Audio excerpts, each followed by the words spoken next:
Alexander Pope was our today's topic. Pope was born in 1688. Being a Catholic, he was shut out of the church, the army, and the parliament. His pastorals was published in his age of 17. His essay on criticism is published in 1711 and it was praised by Joseph Addison.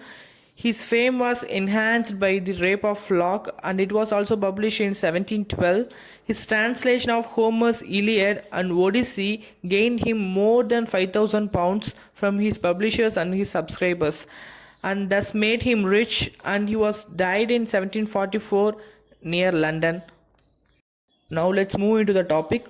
Pope's critical works are contained in 3 poems: Essay on Criticism, Imitation of the Epistles of Horace, and his preface to edition of Shakespeare.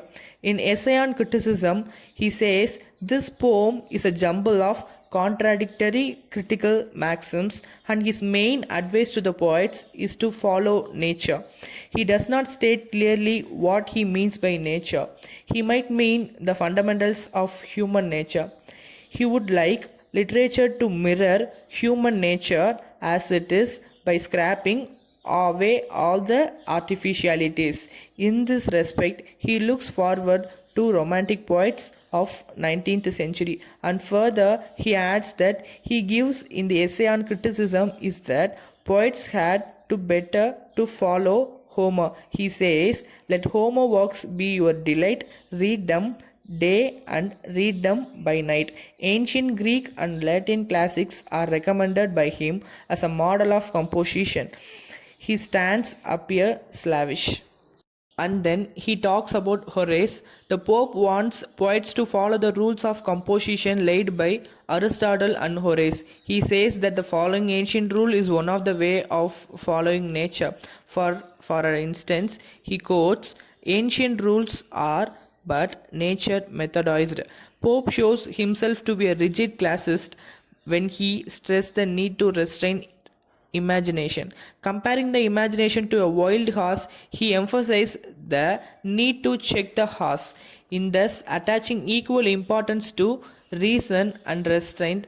Pope anticipates 20th century classicists such as T.S. Eliot, and he just says that the relaxation of classicism is not a rigid classicist. He says the perfection in the literary composition is unattainable.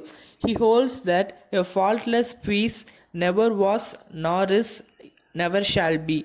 The implication is that several different methods are permissible to strive towards perfection.